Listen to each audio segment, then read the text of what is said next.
तो आज हम स्टार्ट करने वाले हैं दूसरा chapter, nationalism in India. Last time हमने पढ़ा था rise of nationalism in Europe. अब इंडिया में कैसे नेशनलिज्म है हम ये पढ़ते हैं, ठीक है। तो देखा जाए तो लास्ट टाइम हमने जो पढ़ा था the rise of nationalism in Europe, उसमें क्या था, फॉर्मेशन ऑफ नेशन स्टेट, ठीक है। तो जो फॉर्मेशन ऑफ नेशन स्टेट हुए थे उसमें क्या, वो कैसे हुए थे, उसमें न्यू आइडेंटिटी आई थी। न्यू आइडेंटिटी में न्यू सिंबल, न्यू आइकन्स, ठीक है। और एक आया था सेंस ऑफ कलेक्टिव बिलोंगिंग, ठीक है। और उसमें क्या हुआ था कि न्यू सिंबल, न्यू आइकन और सेंस ऑफ कलेक्टिव बिलोंगिंग आ गए थे। तो फिर लोगों के अंदर वही कॉन्शियसनेस आया, और सेम चीज़ अब इंडिया में भी हम देखेंगे, वही चीज़ें होंगी।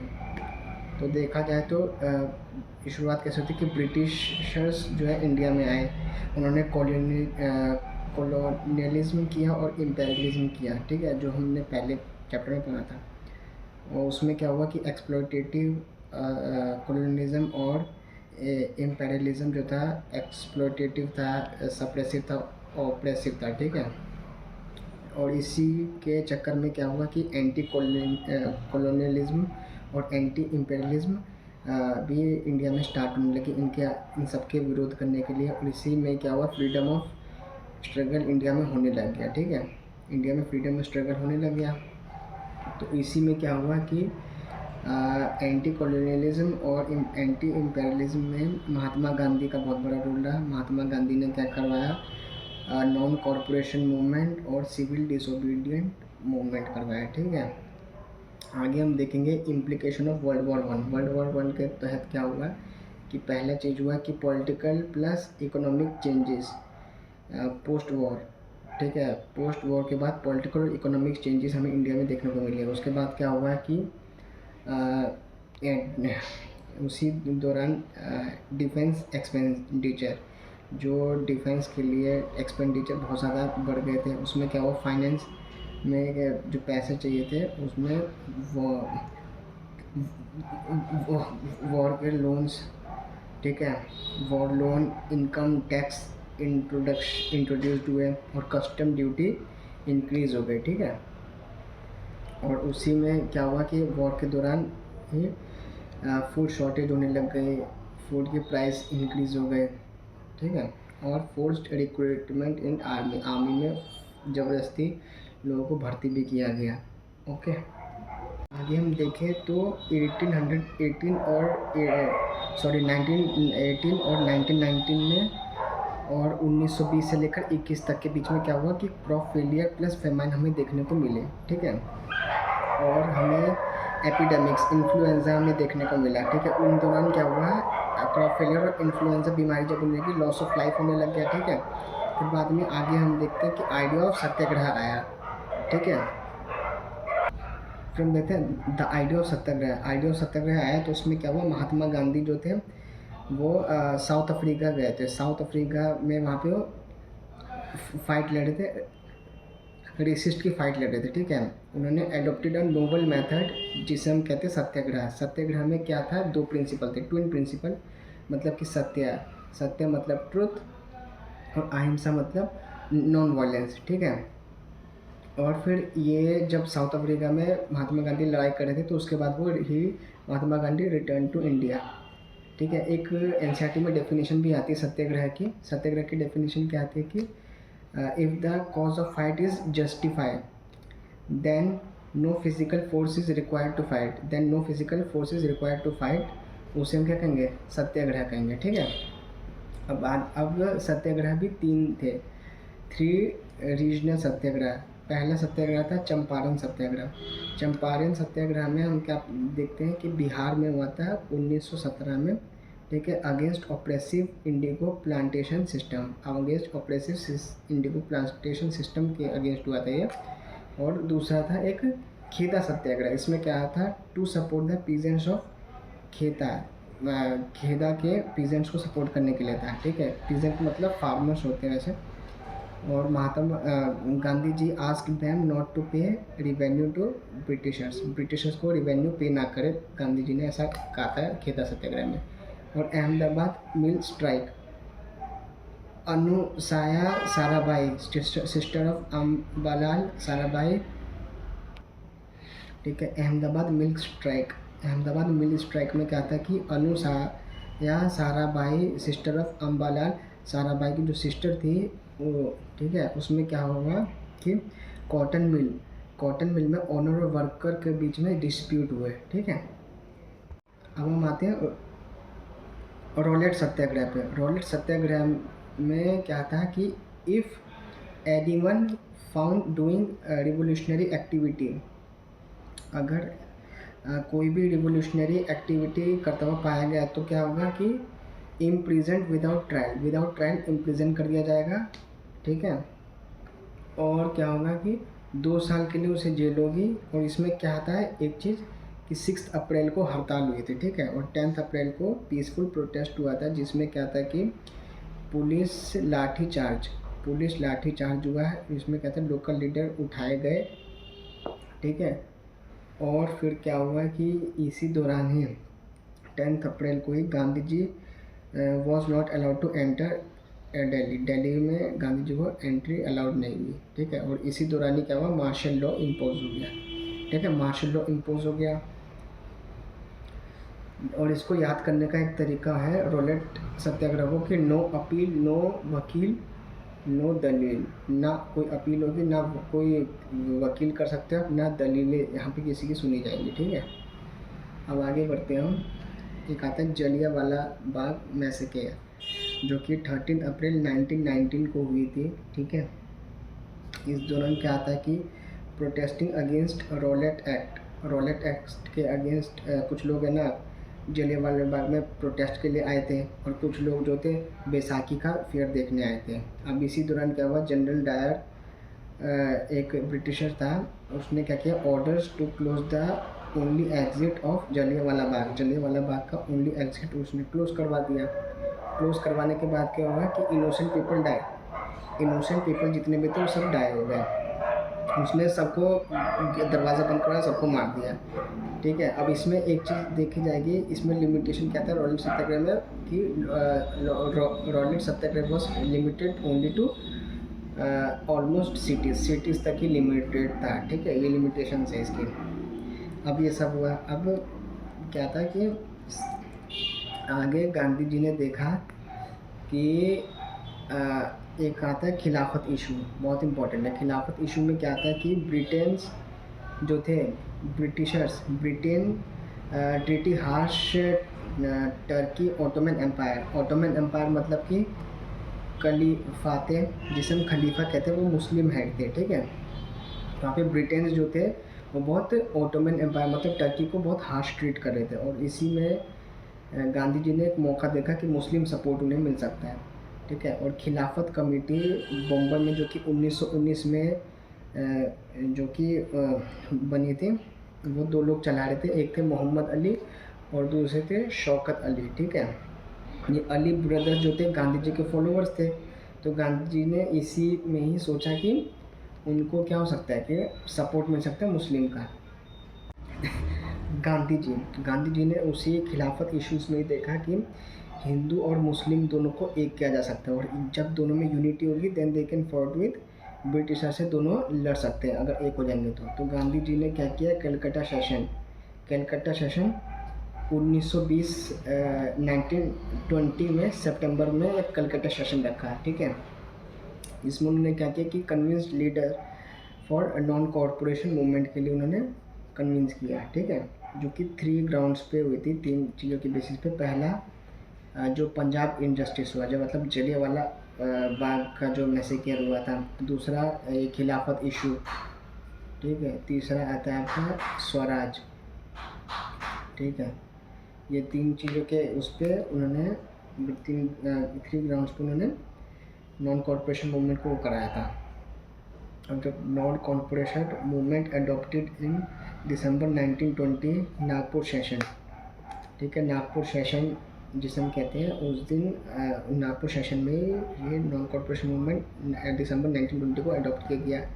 अब हिंद स्वराज में आप किताब में गांधी जी ने एक हिंद स्वराज किताब है, उसमें गांधी जी ने कहा है कि वाई नॉन कॉरपोरेशन मूवमेंट क्यों हो रहा है। तो उसमें उन्होंने लिखा कि वी आर कॉरपोरेटिंग ब्रिटिशर्स, हम ब्रिटिशर्स को कॉपरेट कर रहे हैं। If we not cooperate them British rule will come to an end. हम ब्रिटिशर्स को कॉरपोरेट करें तभी जो है ब्रिटिशर्स हम पे हुक्म चला रहे हैं। अगर हम उन्हें नॉन कॉरपोरेट करें तो ब्रिटिशर्स का रूल एंड हो जाएगा, ठीक है। इसलिए हमें नॉन कॉरपोरेशन मूवमेंट।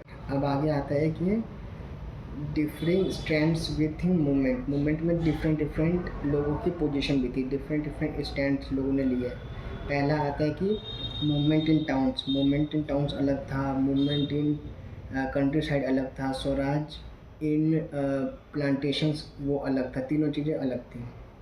अब आते हैं मूवमेंट इन टाउन्स में क्या आता है कि आपका कि देखा जाए मूवमेंट इन टाउन्स में क्या आता है कि आपका कि मिडिल क्लास का पार्टिसिपेशन एक्टिव था।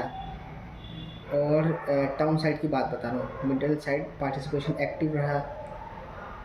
स्टूडेंट्स लेफ्ट स्कूल, स्टूडेंट्स ने अपना जो है स्कूल लेफ्ट कर दिए। टीचर्स, हेड मास्टर, सब ने भी स्कूल छोड़ दिया। बच्चे नहीं रहेंगे तो टीचर्स हेड मास्टर रह के क्या करेंगे, उन्होंने भी छोड़ दिया। अब क्या है कि लॉयर्स ने भी बायकॉट करा और बायकॉटेड इलेक्शन भी बायकॉट हुए, लेकिन पर जस्टिस पार्टी को छोड़ के बाकी उन्होंने इलेक्शन भी बायकॉट कर दिए, ठीक है। जस्टिस पार्टी एक्सेप्शन है। अब आता है इसी में ही economic impact of non corporation movement. इससे जो है टाउन्स में economic impact of non corporation movement का क्या हुआ। तो इसमें देखा जाए तो फॉरेन गुड्स बायकॉट कर दिए गए, ठीक है। लिक्विड शॉप को वो कर दिया गया, पिकेटेड किया। तीसरा है कि फॉरेन क्लोथ्स बर्न, जला दिए गए। फॉरेन ट्रेड हाफ हो गए और traders merchants refuse to trade in foreign goods. जो ट्रेडर मर्चेंट थे refuse to trade in foreign goods में ट्रेड करने से उन्होंने मना कर दिया। अब आगे आता है कि limitations of non corporation movement. की लिमिटेशन क्या थी। पहला लिमिटेशन है आपका कि मिडिल क्लास पार्टिसिपेशन एक्टिव तो था पर लेस इन नंबर था। दूसरा लिमिटेशन देखने को मिला कि नेशनल एजुकेशन इंस्टीट्यूशन लेस थे, इसलिए क्या हुआ, student had to return to the same school. Institutions कम थे इसलिए बच्चों को स्कूल दोबारा वापस जाना पड़ा। और जब बच्चे जा रहे हैं तो फिर टीचर और हेड मास्टर को भी वापस जाना पड़ा स्कूल, ठीक है। आगे देखते हैं लॉयर्स रिटर्न, लॉयर भी वापस आ गए। और खादी एक्सपेंसिव थे, इसलिए लोगों ने क्या है वापस से उसमें शुरू कर दिया, ठीक है। अब आगे आता है मूवमेंट इन कंट्री साइड पे मूवमेंट देखा जाए तो इसमें पहले एग्रेरियन रायट्स, ठीक है, नाई धोबी बंद, ठीक है, और वुड किसान सभा, ट्राइबल इंटरप्रिटेशन ऑफ स्वराज, ठीक है। ये 4 चीज़ें हैं इसमें कंट्री साइड में। कंट्री है मतलब जो गांव वाले एरियाज़ थे वहाँ पर नॉन कॉरपोरेशन मूवमेंट का क्या इम्पैक्ट रहा वो हम पढ़ने वाले हैं, ठीक है। इन चारों जगह पे एग्रेरियन रियॉट्स, नाई धोबी बंद और वुड किसान सभा, ट्राइबल इंटरप्रिटेशन ऑफ स्वराज, ठीक है। तो पहले देखते हैं नाई धोबी बंद में कि मतलब नाई मतलब बार्बर, धोबी मतलब वॉशरमैन, इन सबको स्टॉप करा गया, ठीक है। ये हुआ गांव साइड में, कंट्री साइड। वुड किसान सभा में क्या आता है कि ये जो चला रहे थे जवाहरलाल नेहरू और बाबा रामचंद्र जी ने, to hear the grievances of people, लोगों के ग्रीवियंस सुनने के लिए उन्होंने ये सभा रखी, वुड किसान सभा। अब पढ़ते हैं अपन, ठीक है। लोगों की ग्रीवियंस सुनने के लिए वुड किसान सभा रखे गए। अब पढ़ते हैं हम एग्रेरियन रियॉट्स में क्या था आपका कि ये जो है एग्रेरियन रियॉट्स चल रहा था बाय पीजेंट्स एंड ट्राइबल्स के द्वारा, ये ने चलाया, पीजेंट्स और ट्राइबल ने चलाया एग्रेरियन रियॉट्स, ठीक है। और ये जो था लैंडलॉर्ड और ताल्लुकदार के अगेंस्ट में था, ठीक है। ये दोनों एक पीजेंट्स और ट्राइबल जो थे ये मतलब अगेंस्ट लैंडलॉर्ड और ताल्लुकदार के, और ये अवध में हुआ था, ठीक है ना। अब इसमें एग्रेरियन रिवर्स में क्या था कि लैंडलॉर्ड्स और taluqdar demanding high rents, peasant से हाई रेंट मांगते थे ये लोग। अब क्या था, no rights to peasants, peasants पे कोई राइट था नहीं, पीजेंट्स पे कोई राइट ना था नहीं, तो नो जॉब सिक्योरिटी भी नहीं थी उन पीजेंट्स के पास, और उन्हें बेगारी करना पड़ता है। बेगारी मतलब वर्क विदाउट पेमेंट, बिना पेमेंट के वर्क करना पड़ता था उनको, ठीक है। तब इन लोगों के लिए किसने इन बेचारों की आवाज़ किसने सुनाई, बाबा रामचंद्र जी ने प्रोटेस्ट किया इनके लिए, जो कि बाबा रामचंद्र जी क्या थे, सन्यासी थे, इंडिविजुअल लेबर फीजी, मतलब कि जो कि वो मजदूर जो कि कॉन्ट्रैक्ट पे बेस पे काम करता है वो थे। बाबा रामचंद्र जी ने जो इन लोगों के लिए आवाज़ उठाई। अब अगर हम नेक्स्ट टॉपिक देखते हैं, tribal interpretation of Swaraj. Tribal interpretation of Swaraj में क्या था कि आंध्र प्रदेश में गोल्डन हिल में क्या था कि ट्राइबल्स जो थे वो फॉरेस्ट पे डिपेंडेंट होते थे, और tribals denied forest right by Britishers. British tribals को ना फॉरेस्ट राइट से डिनाइड कर दिया था ब्रिटिशर्स ने, मतलब उनको जो है ट्राइबल्स लोग जो है they can not collect fuel woods fruit and जो ट्राइबल जो थे वो अपने कैटल को भी ग्रेज नहीं कर सकते थे, ना फ्रूट ले सकते थे ना फ्यूल वुड ले सकते थे, ठीक है। अब आगे क्या हुआ, इन ट्राइबल के साथ इतनी समस्या चल रही थी, जो इन लोगों के लिए आवाज़ कितने उठाई, अलूरी सीताराम राजू जी ने इनके लिए आवाज़ उठाया, जो कि गांधी जी के भक्त थे, ठीक है। उन्होंने क्या करवाया, मिलिटेंट गोरिल्ला वॉरफेयर करवाया, और उसके बाद इन लोगों को क्या किया, 1929 में एग्जीक्यूट कर दिया गया, मतलब मार दिया गया इनको, ठीक है, प्रोटेस्ट करने के चलते हैं। अब आगे हम देखते हैं स्वराज इन प्लांटेशन। स्वराज इन प्लांटेशन में क्या है कि ये इंडियन इमिग्रेशन एक्ट 1859 में जो कि ब्रिटिशर्स ने बनाया, 1859 में इंडियन इमिग्रेशन जो एक्ट बनाया ब्रिटिशर्स ने, उसके तहत क्या था कि वर्कर्स जो थे ना, workers can not leave tea garden without permission. Worker लोग टी गार्डन को बिना परमिशन के लीव ही नहीं कर सकते। जैसे टी गार्डन है उसको बिना परमिशन के बाहर नहीं जा सकते वो लोग। तो इन्होंने वर्कर्स ने भी एक स्लोगन भी लिखवाया, बोला, एनसीईआरटी में आता है, स्वतंत्र भारत, ये स्लोगन एनसीईआरटी में दे रखा था। एक आता है अब आगे चोरी चोरा इंसिडेंट। इसमें क्या था, चोरी चोरा इंसिडेंट में आगे हम देखते हैं कि it was immediate cause of withdrawal of non corporation movement, ठीक है। तो जो चोरी चोरा इंसिडेंट था, इसी के कारण क्या हुआ कि ये सबसे बड़ा कॉज था कि जिसके कारण नॉन कॉर्पोरेशन मूवमेंट को जो है गांधी जी को वापस लेना पड़ा। अब और भी बहुत सारे रीज़न थे, क्योंकि प्रोटेस्ट वगैरह इतने चल रहे थे, गांधी जी चाहते नहीं थे इतने प्रोटेस्ट हो, लेकिन सबसे मेन रीज़न ये था चोरी चोरा इंसिडेंट, ठीक है।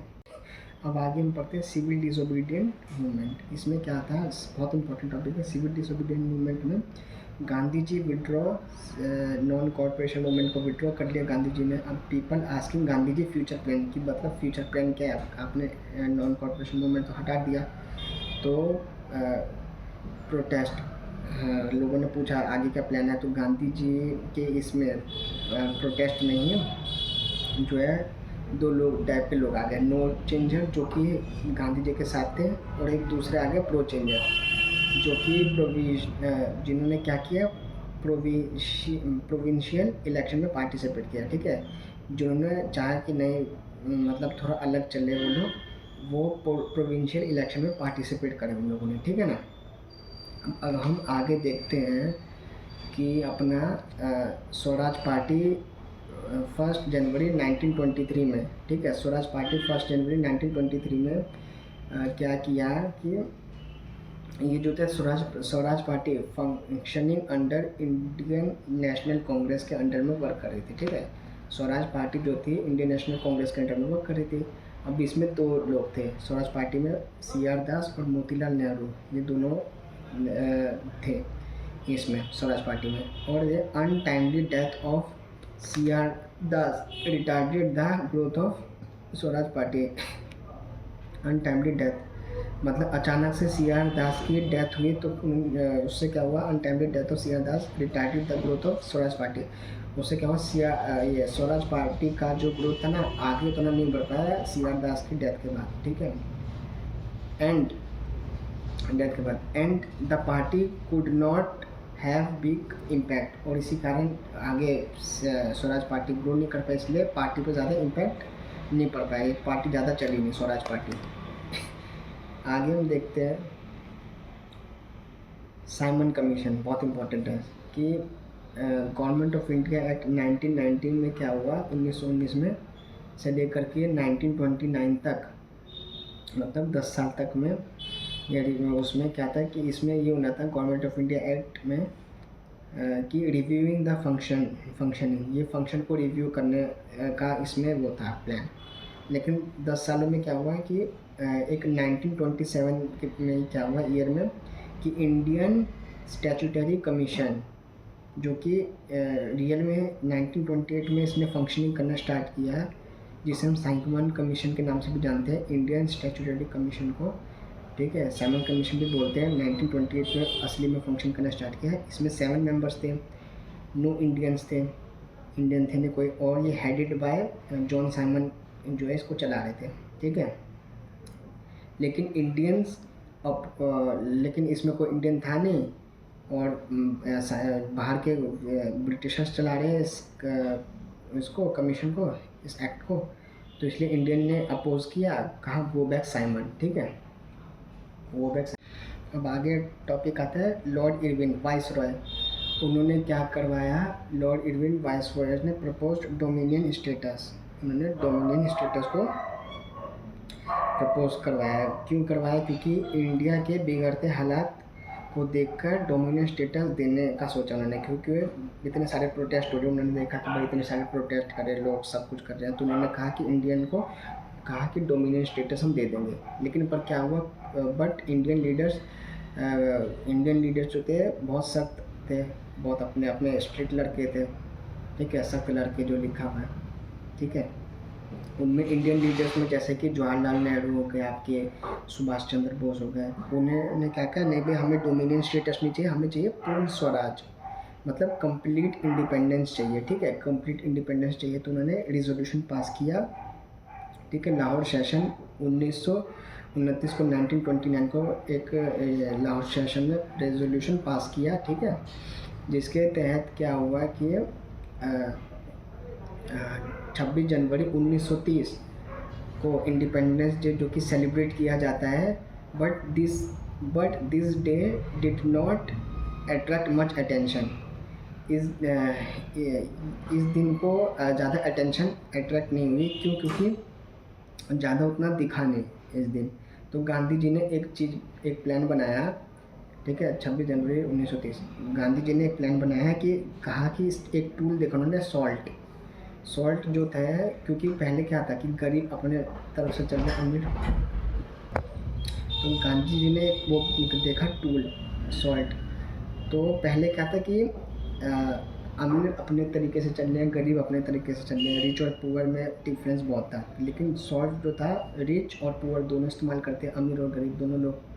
तो क्या हुआ कि इसी के तहत 31 जनवरी 1930 में गांधी जी ने राइट्स लेटर टू इरविन को उन्होंने लेटर लिखा, गांधी जी ने राइट लेटर टू इरविन को लेटर लिखा, जिसमें क्या था कि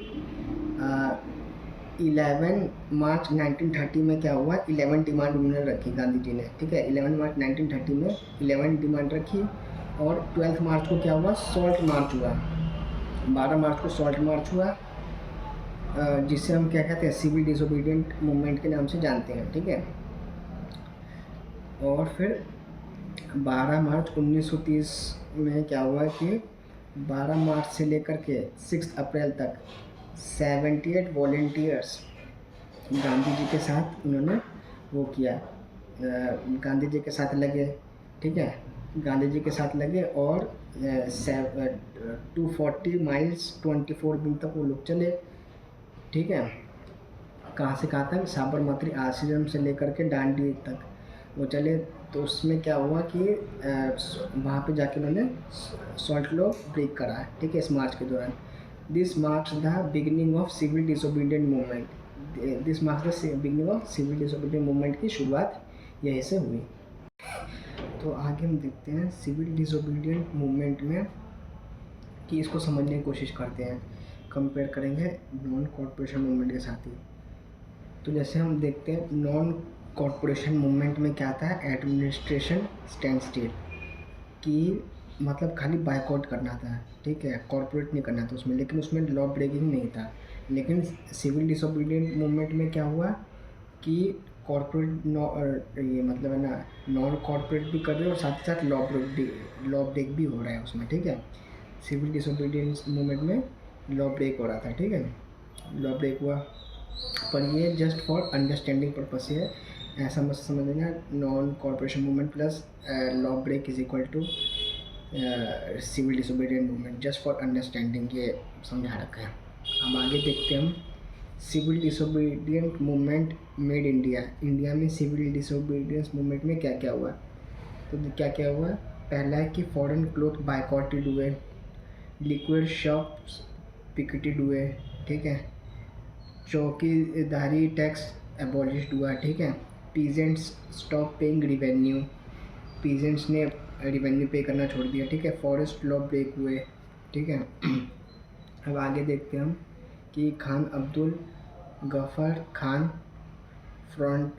फ्रंटियर गांधी, मतलब गांधी जी के फॉलोवर थे, ठीक है, खान अब्दुल गफ़र खान, ये पाकिस्तान में पेशावर में थे ये, ठीक है।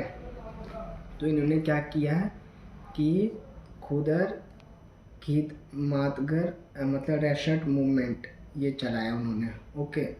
अब आगे आता है इसमें कि Sholapur episode, civil disobedience movement में ही शोला एपिसोड जो है सिविल डिसोबीडियंस मूवमेंट का एक पार्ट है। तो उसमें क्या हुआ कि शोलापुर एपिसोड में law break in civil disobedient movement, ठीक है, सिविल डिसोबीडियंट मूवमेंट में लॉ ब्रेक हुआ, लीडर्स इन जेल में डाले गए, लीडर्स को जेल में, प्रोटेस्ट बाय पीपल, पीपल के द्वारा प्रोटेस्ट हुआ, गांधी जी अरेस्ट हुए, ठीक है। लेकिन जब गांधी जी अरेस्ट हुए ना इसमें, तो शोलापुर एपिसोड में तो क्या हुआ कि people on streets attacking building, people जो थे स्ट्रीट पे बिल्डिंग पे अटैक करने लग गए, about 1 lakh people arrested spot behind bars, 1 lakh लोगों को जेल में डाला गया, ठीक है। और जब ये सब चीज़ें हो रही थी, लॉ ब्रेक हो रहा था, लीडर्स को जेल में डाला गया, प्रोटेस्ट लोग द्वारा प्रोटेस्ट हुआ, गांधी जी को अरेस्ट किया गया सब, तो British suppress the people, Britishers ने लोगों को बहुत ज़्यादा सप्रेस किया कि ये सब चीज़ें ना हो, okay. In this situation Gandhi ji decided to withdraw civil disobedient movement, इतना सब कुछ हो रहा था, civil disobedient movement Gandhi ji ने विड्रॉ कर लिया, ठीक है। फिर आया गांधी इरविन पैक्ट 5 मार्च 1931 को, तो उसमें क्या था, गांधी इरविन पैक्ट में ये था कि Gandhi ji decided to withdraw civil disobedient movement, ठीक है, विड्रॉ कर लिया उन्होंने। Gandhi ji I agreed to participate in second round table conference में, गांधी जी ने सेकंड राउंड टेबल कॉन्फ्रेंस में पार्टिसिपेट किया और इरविन से कहा कि भाई इरविन भाई release of innocent people from prison, जेल से इनोसेंट पीपल को रिलीज़ कर दो, रिहा कर दो, ठीक है। ये हुआ गांधी इरविन पैक्ट में। अब राउंड टेबल कॉन्फ्रेंस में जो था, first round, second round, third round, तीनों राउंड हुए, लेकिन गांधी जी ने सेकंड राउंड अटेंड किया। Gandhi ji go to London to participate in second round table conference, London गए थे, second round table conference attend की उन्होंने, लेकिन बट नेगोशिएशन फेल्ड, नेगोशिएशन उनकी बात नहीं सुनी गई। तो Gandhi ji return India, India में वापस आए, और क्या हुआ कि Congress has been declared an illegal organisation, Congress को इलीगल ऑर्गेनाइजेशन कहा गया, डिक्लेयर कर दिया गया। लीडर्स बिहाइंड बार, लीडर्स को जेल में डाल दिया गया। Seeing this situation Gandhi ji launch CDM, इतनी सिचुएशन को देखकर गांधी जी ने दोबारा से सिविल डिसोबीडियंट मूवमेंट दोबारा चलाया, बट इन 1934 अगेन विड्रॉ, 1934 को दोबारा से वापस ले लिया मूवमेंट, ठीक है। अब आगे आता है कि how participants saw the movement, how participants saw the movement, ये जो पार्टिसिपेंट ने, जो लोग थे जिन जिन लोगों ने पार्टिसिपेट किया उन लोगों ने इस मूवमेंट को कैसे ट्रीट किया ये देखते हैं। पहले है rich peasants, poor peasants, businessman, industrial worker, women, इन सब का हम पढ़ेंगे कैसे कैसे उन लोगों ने पार्टिसिपेट किया। अब आगे आता है रिच पीजेंट्स, रिच फार्मर जो थे, रिच पीजेंट, उनका देखेंगे हम कि मूवमेंट सिविल मूवमेंट में उन्होंने कैसे पार्टिसिपेट किया। रिच पीजेंट में पाटीदार ऑफ गुजरात और जाट्स ऑफ यूपी, ये दोनों रिच पीजेंट जो थे इन्वॉल्व थे। क्या हुआ कि commercial crop, great economic depression के कारण क्या हुआ, कमर्शियल क्रॉप ख़राब हो गई, ट्रेड पूरा डाउन हो गया, ठीक है। इनकम भी डाउन हो गई, कम हो गई मतलब। तो इसके कारण क्या हुआ कि रिच पीजेंट्स ने requested the britishers to reduce their revenue demand, ये ब्रिटिशर्स से कहा कि हमारी रिवेन्यू डिमांड को जो है कम कर दिया जाए, रिड्यूस कर दिया जाए, क्योंकि इतना सारा लॉस हुआ है पैसों का। लेकिन क्या हुआ कि रिच पीजेंट्स अपोज्ड, तो ब्रिटिशर ने उनकी बात सुनी नहीं, और इसलिए रिच पीजेंट्स ने क्या किया, हमें स्वराज चाहिए, डिमांडेड स्वराज, ठीक है। अब हम आगे देखते हैं कि पुअर पीजेंट्स में क्या आता है कि पुअर पीजेंट्स जो थे उनके पास अपना ज़मीन होती नहीं थी, तो they working on other land, वो दूसरे के लैंड पे वर्क कर रहे हैं, अदर्स लैंड, ठीक है।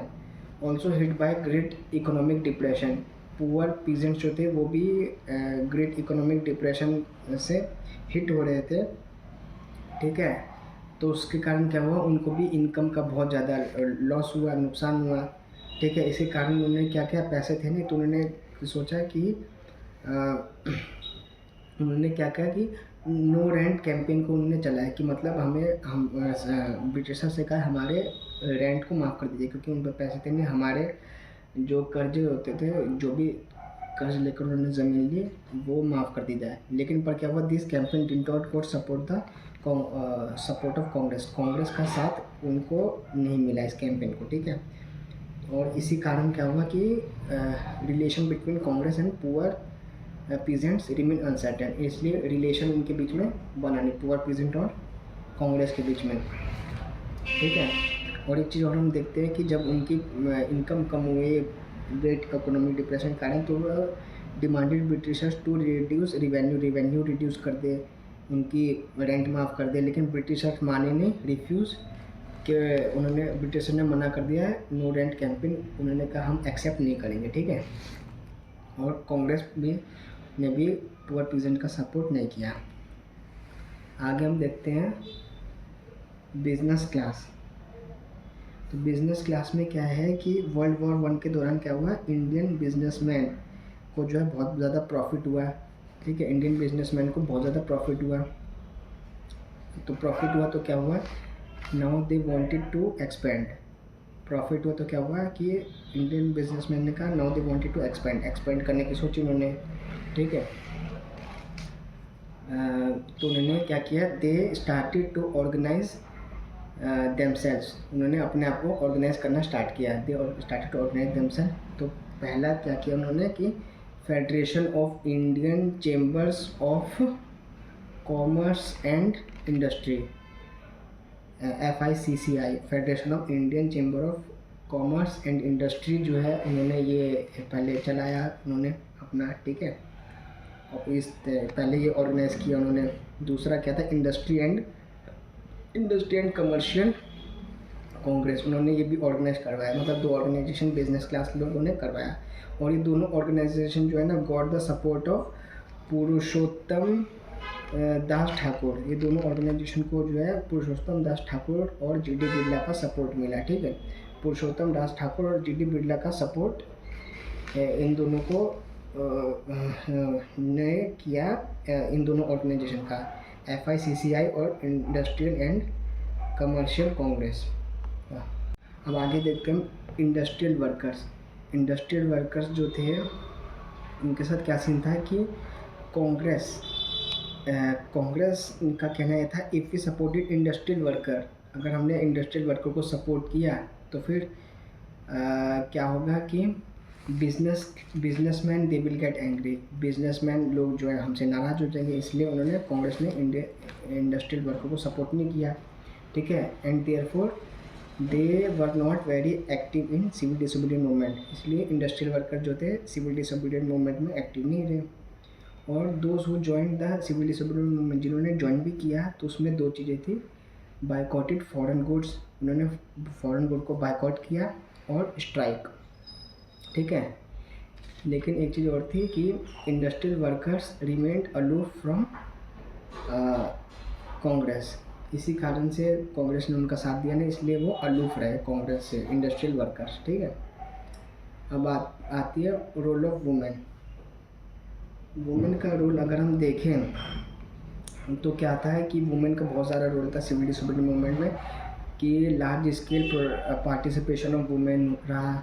Women participated in Dandi march, came out in number, listen to speeches को सुने, और बहुत सारे तादाद में वुमेन ने पार्टिसिपेट किया, ठीक है। पार्टिसिपेटेड इन प्रोटेस्ट मार्चेस में प्रोटेस्ट किया। मैन्युफैक्चर्स लॉ, सॉल्ट को मैन्युफैक्चर किया। Picketed shops, foreign cloth shop और लिक्विड शॉप को पिकेट किया उन्होंने, मतलब बाइकआउट टाइप जो है। वुमेन ने अर्बन एरियाज़ में क्या किया, हाई कास्ट फैमिलीज़ में पार्टिसिपेट किया, और रूरल में जो है रिच पीजेंट हाउस होल्ड्स ने किया पार्टिसिपेट, ठीक है, वुमेन में। लेकिन इतना सब कुछ होने के बाद भी, even after so much of active role, Congress was reluctant to give them power, इतना वुमेन का सपोर्ट है लेकिन कांग्रेस ने फिर भी उनको वुमेन को ज़्यादा पावर नहीं दी।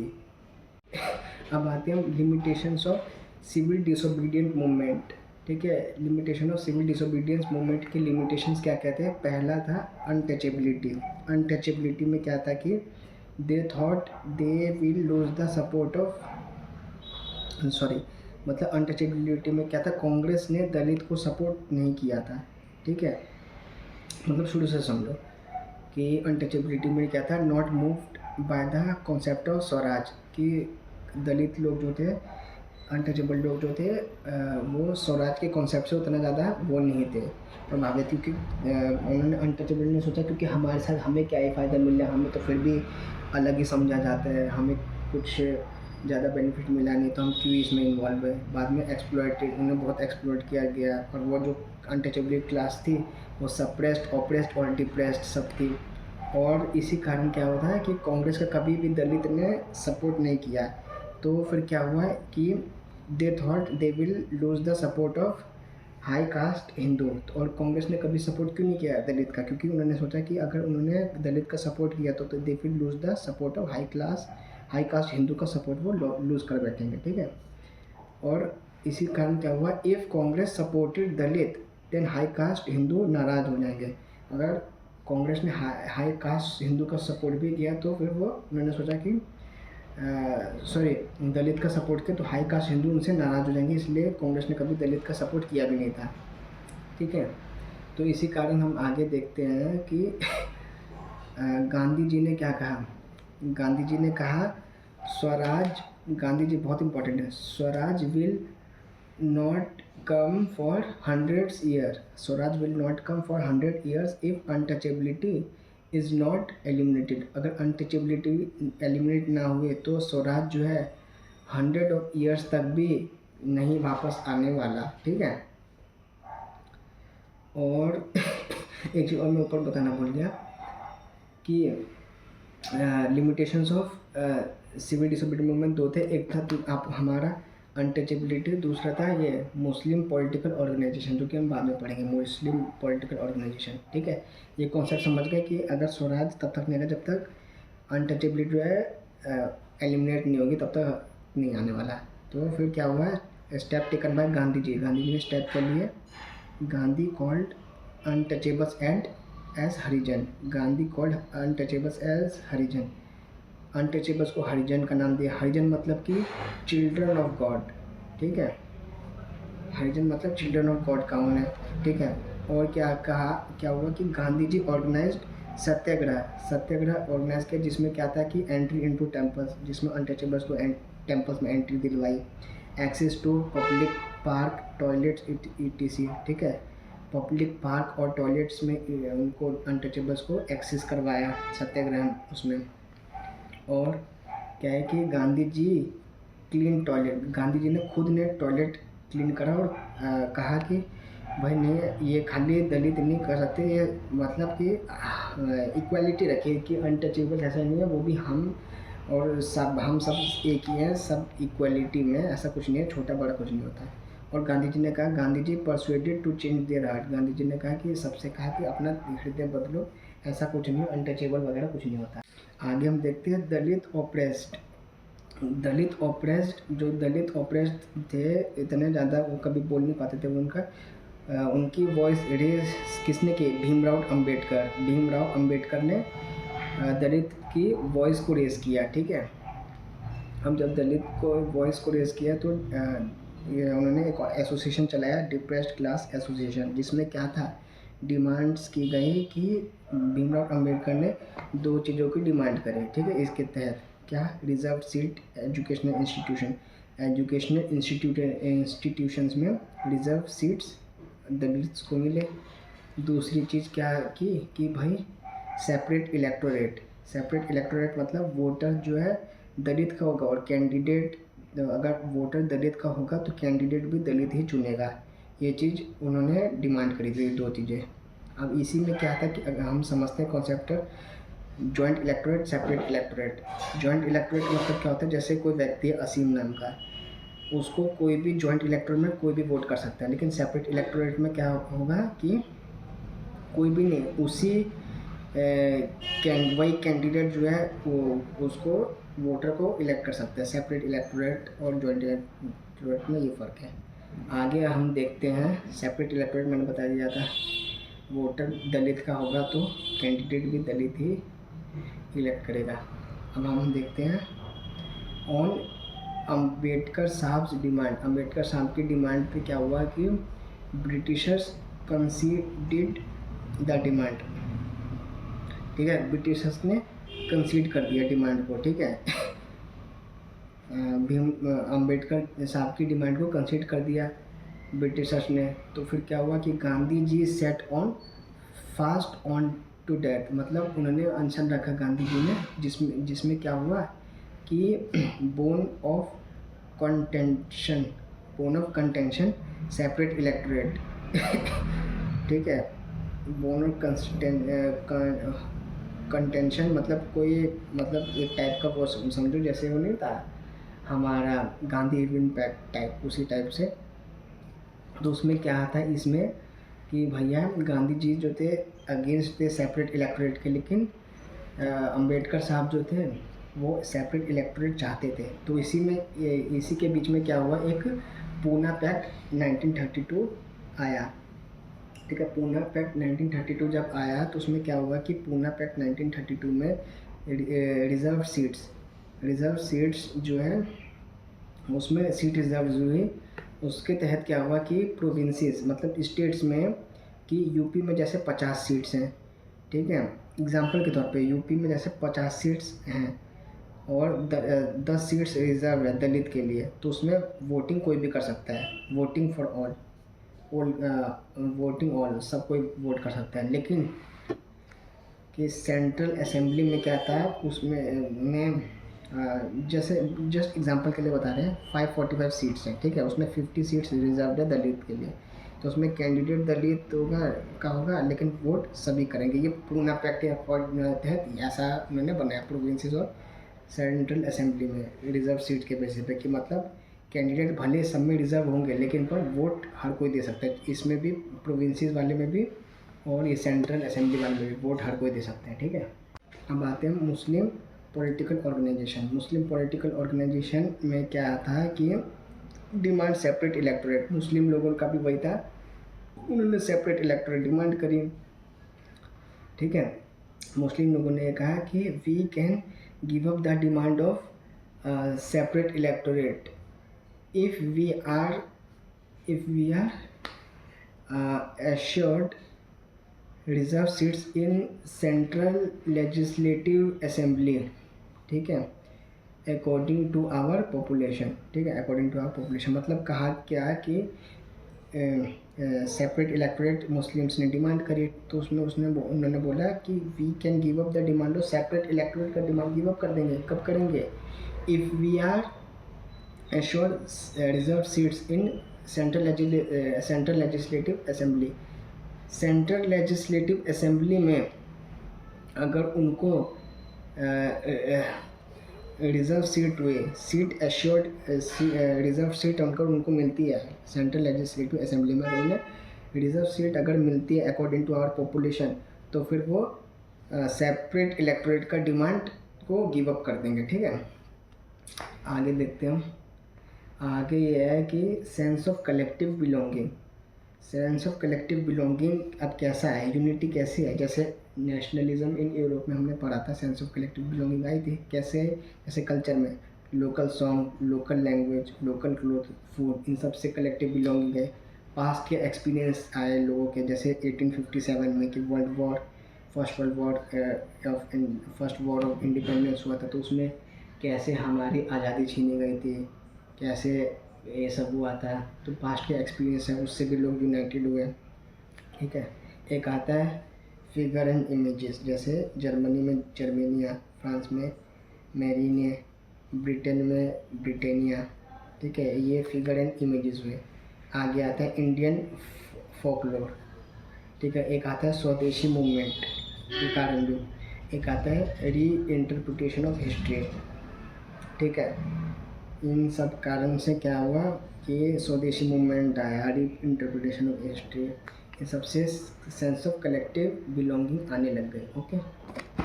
अब लास्ट टॉपिक है, देख लेते हैं फटाफट से। फिगर एंड इमेजेस, जैसे कि अब वहाँ पे तो हमने पढ़ा था जर्मेनिया, मेरेनिया, ये सब पढ़ा था हमने, ठीक है। अब इंडिया में क्या था? भारत माता।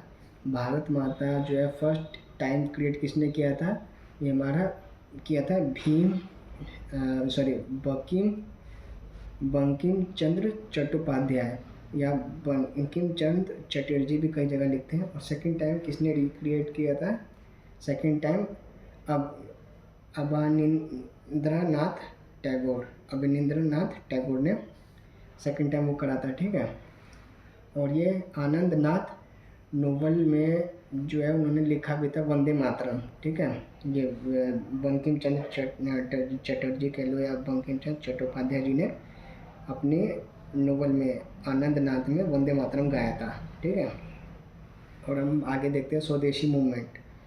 स्वदेशी मूवमेंट में फ्लैग जो था पहले 1905 में रेड ग्रीन येलो था, बाद में 1921 के बाद क्या हुआ, फ्लैग रेड वाइट ग्रीन हुआ, ठीक है, जिसमें एक स्पिनिंग व्हील भी लगा है, सेल्फ हेल्प, जिसको जो रिप्रेजेंट करता है सेल्फ हेल्प। और बाद में लास्ट में देखते हैं री इंटरप्रिटेशन ऑफ हिस्ट्री। उसमें क्या हुआ था कि ग्लोरियस पास्ट आए, ठीक है, आर्ट एंड आर्किटेक्चर, और ये रिलीजियस एंड कल्चर, हैंडलूम, ये सब चीज़ें जो थे, ये सब के उससे क्या हुआ कि people got angry and united. Last में लोग इन्हीं सब के चीज़ों के कारण reinterpretation of history, art and culture, इन सब से लोगों ने अपना पास्ट देखा है, सब देखा है, इसी से लोग यूनाइटेड हुए और सेंस ऑफ कलेक्टिव बिलोंगिंग है, और इसीलिए फिर क्या हुआ, नेशनलिज्म इन इंडिया हो गया, ठीक है। अब ये चैप्टर का हो गया एंड, ठीक है। होप आपको समझ में आया होगा। बाकी अगर कोई डाउट हो तो कमेंट